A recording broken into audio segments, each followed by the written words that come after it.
नमस्ते, मैं हूं संतोषी और आप देख रहे हैं मेडिकल स्टडी।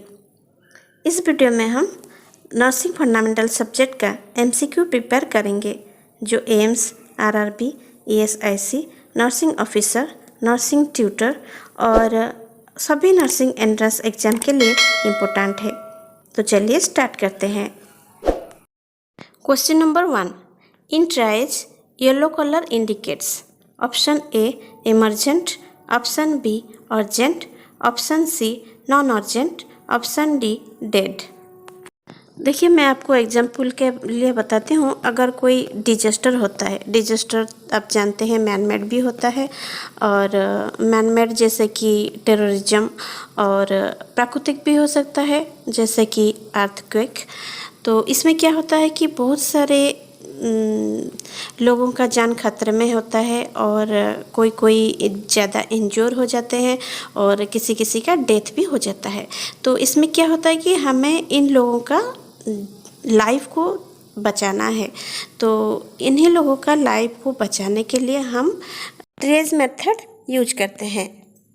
देखिए, अगर आपके पास 2 पेशेंट आएंगे, एक ही समय में 2 पेशेंट आएंगे। एक फीवर पेशेंट है जिनको बुखार होता है और एक सांस का प्रॉब्लम है। तो आपको दोनों में से किसको पहले ट्रीटमेंट देना चाहिए? तो आप पहले किसको देंगे? सांस वाले को देंगे, क्योंकि उनको सांस का प्रॉब्लम हो रहा है, मीन्स उनको पहले ट्रीटमेंट देना ज़रूरी है।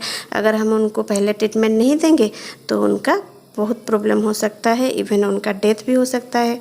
तो ऐसे ही ट्राइज मेथड हम इसीलिए यूज करते हैं, जिन जिन पेशेंट को बहुत ज़रूरी है उनको पहले हम केयर दे सके, इसीलिए हम ट्राइज मेथड यूज करते हैं।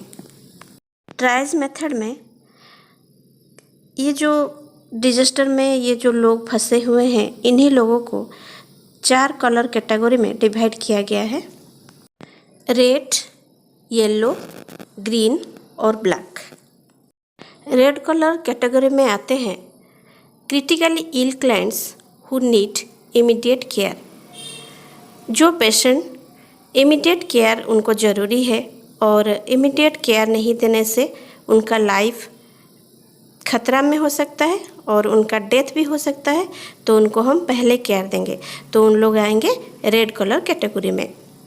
एग्जाम्पल के लिए जैसे देखिए, अगर किसी का ज़्यादा ब्लीडिंग हो रहा है तो हम उनको इमीडिएट केयर देना ज़रूरी है, तो वो आएंगे रेड कलर कैटेगरी में। नेक्स्ट येलो कलर कैटेगरी में आएंगे injured clients whose medical care needs can be delayed. देखिए, येलो कलर कैटेगरी में वो लोग आएंगे जिनको हम कुछ समय के लिए डिले कर सकते हैं, मतलब उनका ट्रीटमेंट को कुछ समय के लिए होल्ड कर सकते हैं।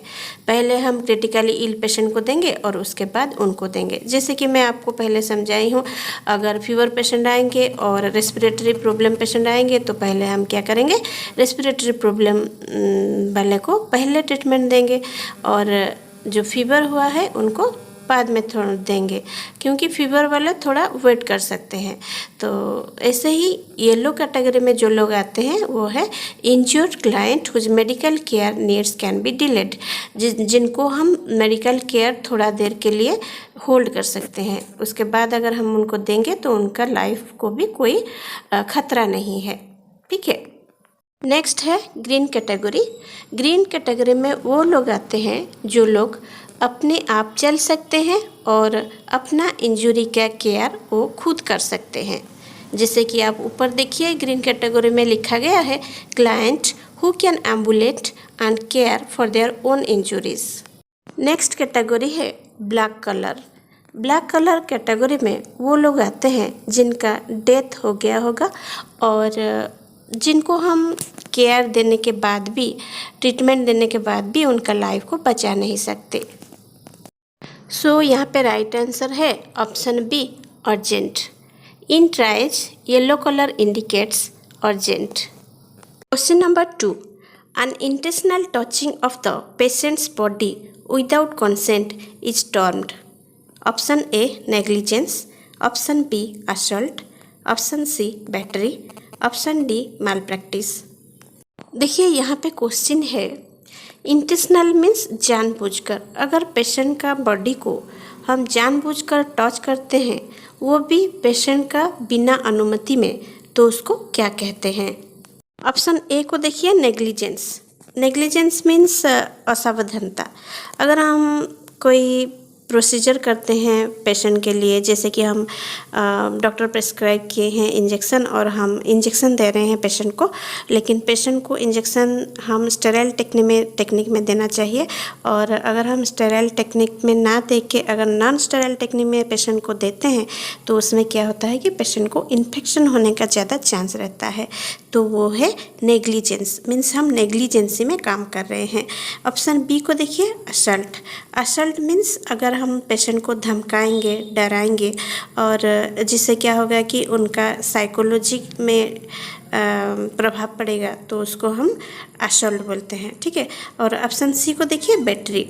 बैटरी मीन्स क्या है? अगर हम जानबूझ के पेशेंट का बॉडी को टच करते हैं और वो भी उनका बिना अनुमति में, तो उसको बैटरी कहते हैं, ठीक है। और ऑप्शन डी को देखिए, माल प्रैक्टिस। माल प्रैक्टिस मीन्स एग्जाम्पल के लिए देखिए, अगर डॉक्टर सर्जरी कर रहे हैं, एब्डोमेन सर्जरी, और अनजाने में कोई इंस्ट्रूमेंट एब्डोमेन में रह गया है और उसके लिए पेशेंट को प्रॉब्लम होगा फ्यूचर में, तो उसको क्या कहते हैं? माल प्रैक्टिस, ठीक है। तो यहाँ पे राइट आंसर है option C, battery. An intentional touching of the patient's body without consent is termed as battery. Question number 3. Abnormal lateral deviation of vertebral column is option A, lordosis, option B, kyphosis, option C, scoliosis, option D, osteoporosis. देखिए यहाँ पे question है, हमारा जो रीढ़ की हड्डी है वो सीधा ना होके अगर लैटरल साइड में रहता है, तो उसको हम क्या कहते हैं? ऑप्शन ए को देखिए, lordosis. Lordosis is an increased inward curving of the lumbar spine just above the buttocks. Means lordosis means क्या होता है कि जो हमारा स्पाइन है, जो हमारा रीढ़ की हड्डी है, वो लंबर रीजन में थोड़ा घुस के रहता है, अंदर की तरफ इनवर्ड कर्विंग होके रहता है, तो उसको लॉर्डोसिस कहते हैं। ऑप्शन बी को देखिए, kyphosis. Kyphosis means excessive outward curvature of the spine causing hunching of the back. Means क्या होता है कि काइफोसिस में जो हमारा रीढ़ की हड्डी है वो एक्सेसिव आउटवर्ड कर्वेचर होकर रहता है। ऑप्शन सी को देखिए, scoliosis. Scoliosis means is sideways curvature of the spine. Scoliosis में क्या होता है, जो हमारा रीढ़ की हड्डी है वो साइडवे कर्वेचर में रहता है। नेक्स्ट आप देखिए ऑप्शन डी, ऑस्टियोपोरोसिस। ऑस्टियोपोरोसिस क्या होता है? ऑस्टियोपोरोसिस बोन का डिजीज है जिसमें बोन जो है वो वीक हो जाता है। यहाँ पे राइट आंसर है option B, kyphosis. Kyphosis is abnormal lateral deviation of vertebral column. Question number 4. The paralysis of both upper and lower extremities is known as option A, hemiplegia, option B, paraplegia, option C, monoplegia, option D, quadriplegia. यहाँ पे question है, अगर कोई patient को paralysis होता है और वो both upper extremities and lower extremities means upper extremities means हाथ, दोनों हाथ, और लोअर एक्सट्रीमिटीज़ मीन्स दोनों पैर, अगर पैरालिसिस होता है तो उसको क्या कहते हैं? ऑप्शन ए को देखिए, hemiplegia. Hemiplegia means paralysis of one side of the body. अगर बॉडी का वन साइड पैरालिसिस हो जाता है तो उसको हेमिप्लीजिया कहते हैं। ऑप्शन बी को देखिए, paraplegia. Paraplegia is a type of paralysis affects lower half of the body. अगर बॉडी का लोअर हाफ पैरालिसिस होता है तो उसको पैराप्लीजिया कहते हैं। ऑप्शन सी को देखिए, मोनोप्लीजिया। Mono means one. अगर बॉडी का वन लिम्ब पैरालिसिस होता है तो उसको मोनोप्लीजिया कहते हैं। ऑप्शन डी को देखिए, quadriplegia. Quadriplegia that affects all limb and body from the neck down. Means quadriplegia में क्या होता है, बॉडी का नेक के नीचे से पूरा बॉडी जो है वो पैरालिसिस हो जाता है, उसमें दोनों हाथ में है और दोनों पैर भी है। तो यहाँ पे राइट आंसर है ऑप्शन डी, क्वाड्रिप्लीजिया।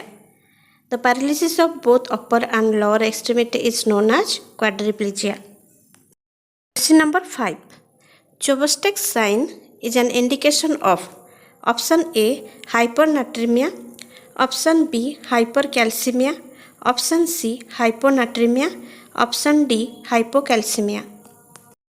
देखिए, चोबस्टेक्स साइन जो है वो ब्लड में कैल्शियम लेवल कम होने के कारण होता है, और जिनको भी ये प्रॉब्लम होता है, जिनको भी ब्लड में कैल्शियम लेवल कम होता है, अगर आप उनको गाल में टैप करेंगे, टैप करने से क्या होता है कि उनका गाल का जो मसल है उसमें ट्विचिंग होता है। इसी साइन को चोबस्टेक्स साइन कहते हैं। तो यहाँ पे राइट आंसर है option D, hypocalcaemia. Hypocalcaemia means blood में कैल्शियम लेवल कम होने के कारण पेशेंट में चोबस्टेक्स साइन दिखाई देता है।